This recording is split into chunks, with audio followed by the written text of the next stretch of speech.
This is from a forward, the back wheels. It's quite difficult to get them off. So as you can see, it's pretty rusty. So you have to whack them and you have to bang them a little bit. That one came off quite nicely, but this is a little bit of a pain in the neck. But a little bit of a hammer and then it will come off.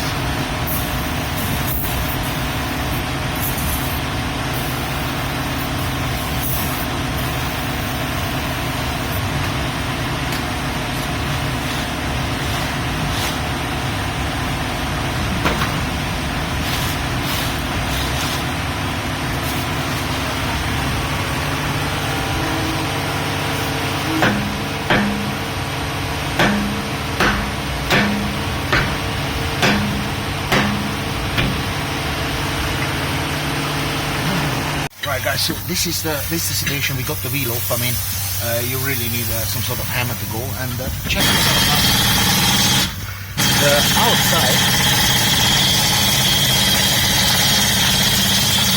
The outside is still okay, but the inside is completely used up. And the reason the inside is using up much heavier is because that's where the caliper is, and push the braking pad towards the disc.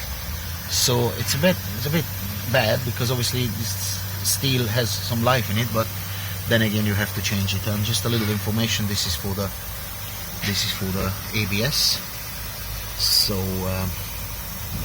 this is the back disc of a Ford Transit. And we're gonna change those pads nicely. So it's going to be a step-by-step video, so you will get a good idea. And again, to take the second wheel off, you might need a little bit of a bigger instrument to work with.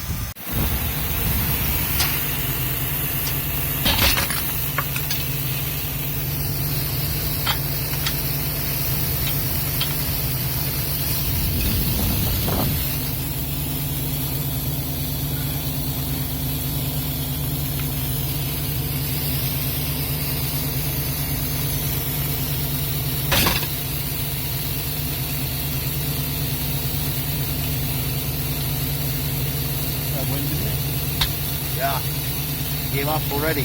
Good. That gave up already, big time.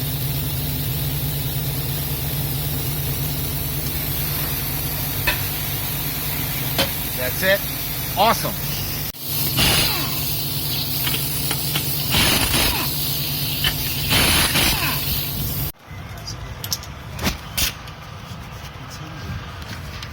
This is on this piece.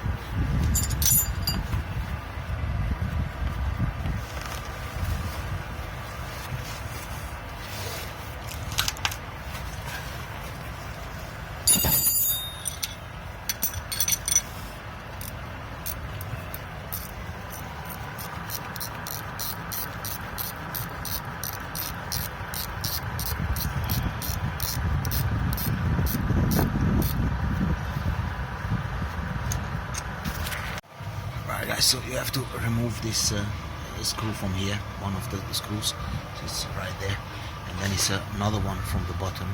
It's 12 mil. Remove those two screws first.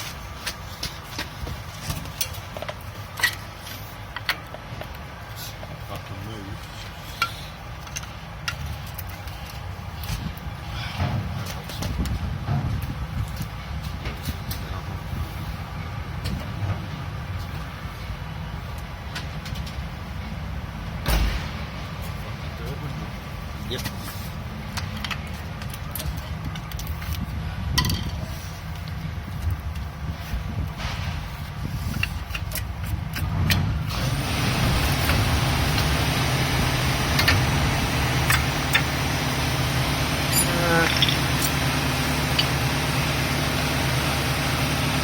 inside is completely used up.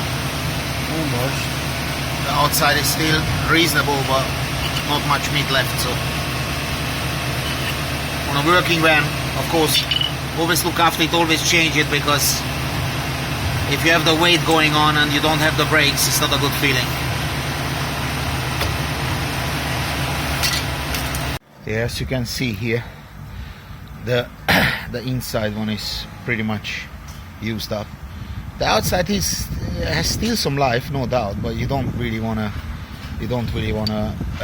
put it back used. I mean, you know, they're not that expensive, so just replace them both. Is not worth it, except you're in Cuba, because if you're in Cuba you use everything, you use that all the way down to the metal, and then you get some asbestos mix and do your own braking pads. 2012 Cuba, when I traveled, we've seen some extreme things. So that's of course the caliper. This is that's the caliper. This is the bit which is pushing the pads towards the disc. So only those two screws, and you have these metal things as well, which normally should go with new brakes.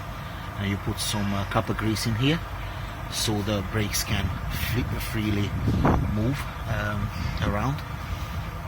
So that's pretty much it. But I'm gonna still show you the whole procedure, so you can do the job reasonably easily at home if you have the equipment. Now another thing is that always back it up. Don't use the hydraulic stuff, because if that fails, the whole thing falls down on the floor. So always have those little stands if you're working with heavy stuff. And as you can see, this is a little bit of a slope as well, so the car could roll down very easily, because that hydraulic thing, it has wheels as well, so it's not an ideal scenario.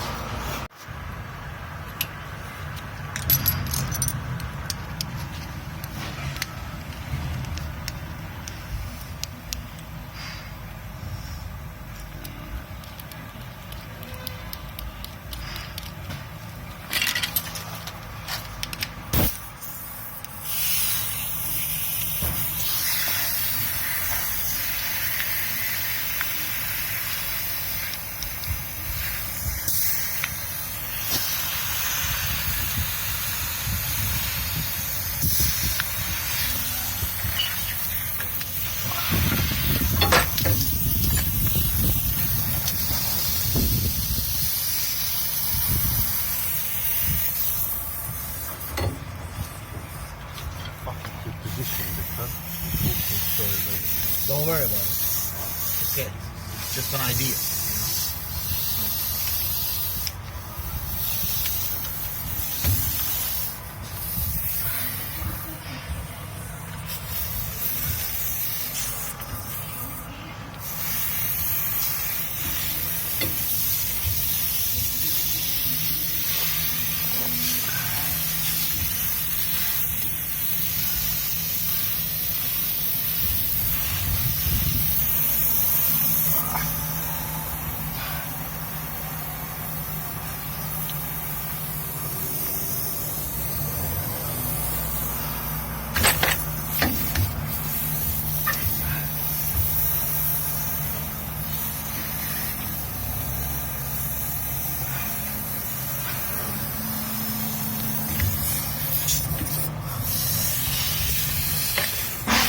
So that was the handbrake wind back tool, because as you can see, the handbrake needs to be, of course, mechanical. It can't be hydraulical. The reason being is that if you have a leak, then you can lose the oil and then the car starts rolling.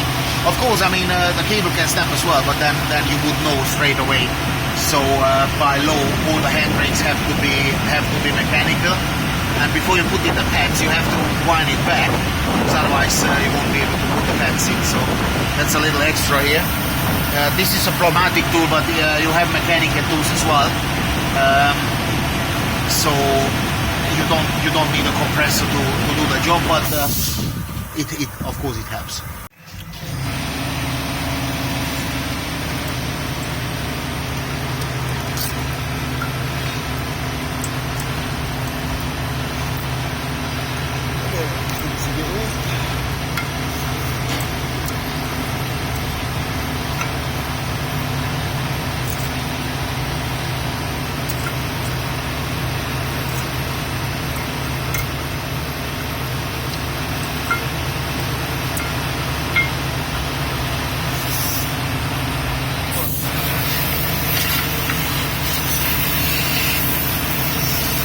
this has to face downwards because on the back of the pad is a locator.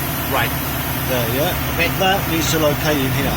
Right. Otherwise the handbrake won't work for it. Okay, thank you.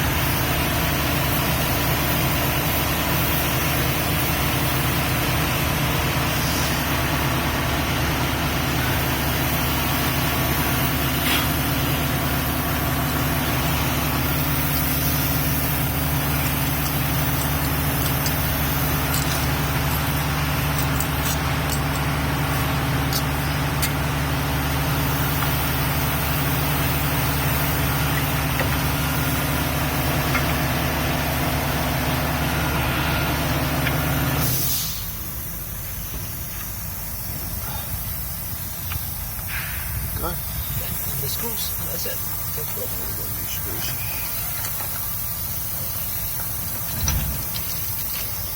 Only 2 more screws. Stupid.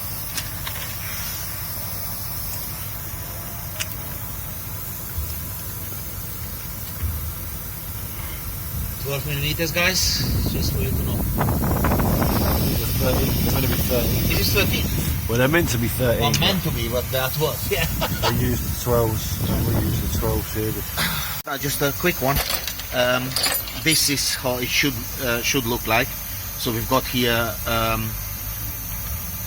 1 centimeters of maybe even a little bit more of meat compared to the one taken out. And this is the good one, the outside one. So you see the difference? Also, it comes with the brake pad sensor cable, which is on the other side. So this is the sensor. That's how it looks like. And as you can see, if the braking pad is used up, then it uses up that little plastic there. And on the top of the plastic, there's some obviously some wiring, and it sends out a signal. It basically shorts it out the way I say it. It just shorts out the circuit, and then you got a signal on the computer on the dashboard that the braking pads are gone. So that's a very easy and in a way very clever solution. I actually quite like it, I must admit. Again, these are still reasonable, but you don't want to risk anything with brakes. So put on the new stuff. I mean, look at the meat on this. This is a completely different dimension. You see?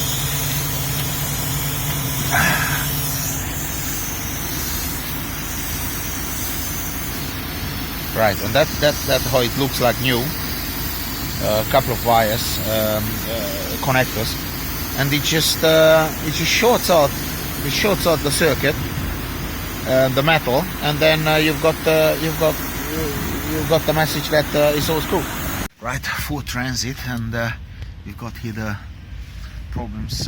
One of the lamps didn't work, and we pulled back this wiring tree from here, and as you can see, yellow is snapped, and there's another issue as well. Here's the grey, or actually it's grey because it's dusty, but it's actually black, completely snapped. So don't look at just the fault here, but of course the whole table too. we're not only mechanics, we're electricians, we're fucking... Yeah, I know. Look, this wire's been... incredible. The reason is this wire's been repaired before, I think. Yeah. There we go. Yeah, that's not original, yeah. Well, this has been added for the beeper. You know the beeper? Ah, this thingy there. So the cowboys that install these, this is why this has happened, because they've fucked it up, yeah. They've introduced fucking corrosion into the... Of course.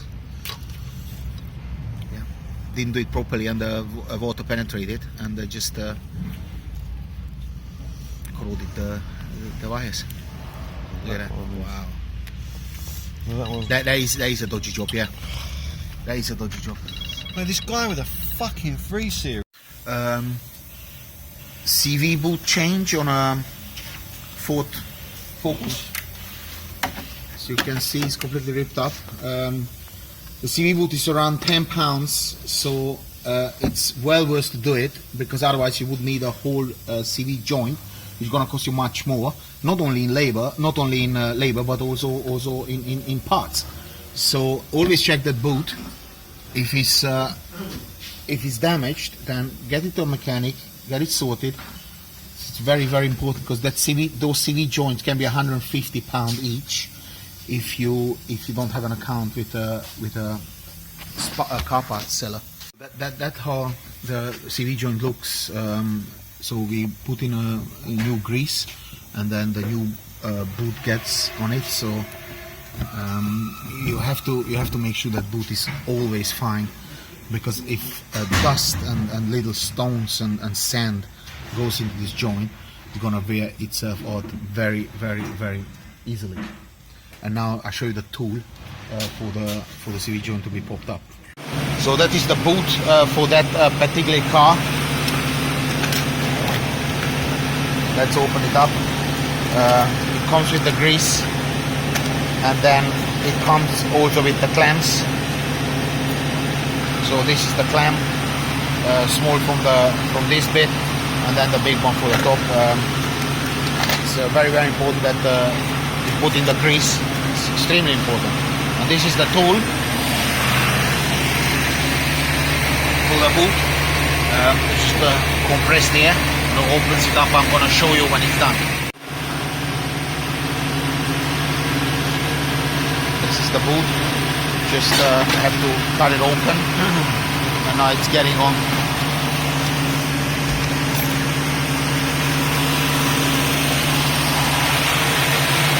Put in the grease first.